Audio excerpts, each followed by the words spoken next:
Jennifer, hi. Nice to see you again. Welcome to my store. I thought I'd start by showing you some of our photos of our company history. Oh, absolutely.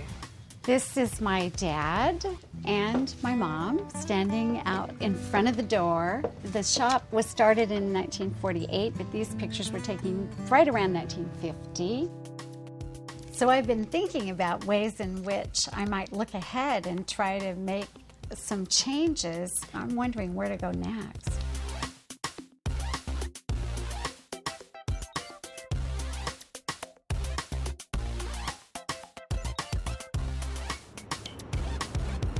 Jennifer and I are meeting today to look at my current assets and see whether or not, with what I have now, I'm going to be able to make my retirement goals. Let's look at $40,000, which is about how much most people need each year if they want to maintain their current standard of living. We're going to talk today about the fundamental things that go into determining whether or not you're ready for retirement and how much more you would need to save or earn in order to make it there. And speaking of retirement, what years are those? Let's do 65 to 90. That gives a nice long lifespan, 25 years. In the end, that comes to a nice round number of $1 million.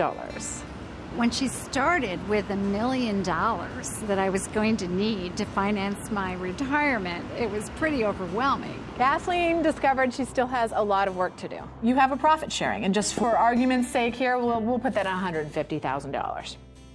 So that you have toward your $1 million. We have the value of the business, which currently at the current market is about $300,000. We're getting to the $1 million. Now we have another factor, and that's Social Security. Over 25 years, you're looking at $216,000. So, looking at where you need to go from here, quite a bit that you'll need to make up, $334,000 between now and retirement, or in other ways, and we'll talk about those ways. When I think about the idea that I need an additional $300,000 to help support my retirement, it is really scary. We have a couple of options here.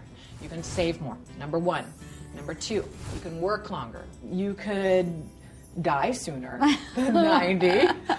Not my favorite option. Absolutely, and not a very good one when it comes to long-term retirement. And then number four, you can make your money work for you. We came down to a figure that I would need to add on to my resources over the 25-year period of my retirement in order to be comfortable and be able to do some of the things that I want to do.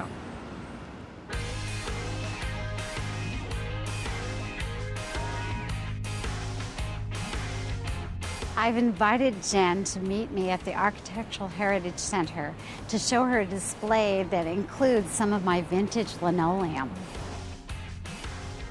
The early architecture of Portland is very important to Lansing Linoleum Company because our history is in craftsmanship.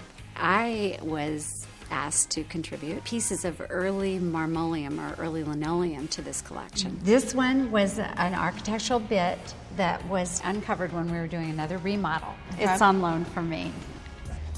This one, you saw the larger piece at the store. All of our new designs are really based on things that artists have conceived of in the past. Certainly, what you're dealing with right now as far as trying to figure out what to do with the rest of your life and looking through some of the options as far as retiring or working, which you're anticipating you're going to do, is not uncommon. What Kathleen's dealing with is not unusual. There is a large and growing contingent of Americans who, in this age, are saying, I can't retire. I just can't retire.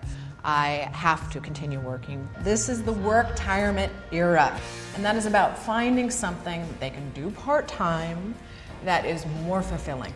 Right. So the idea of, say, in my current business at Lansing Linoleum, focusing my energies on working with these custom floors. If I hadn't met you, I wouldn't be thinking what I could do and how I could solve some of these problems in a very different way.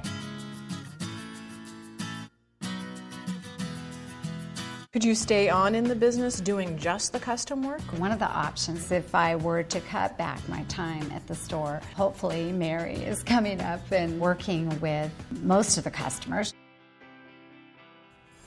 This is my grandfather's business. He started it 60 years ago, and my aunt currently runs it with my uncle. My brother works here, and I have gotten a lot of work experience here and have spent many hours just here learning how to design and be part of the business. I am the person that would be the most likely to take over everything.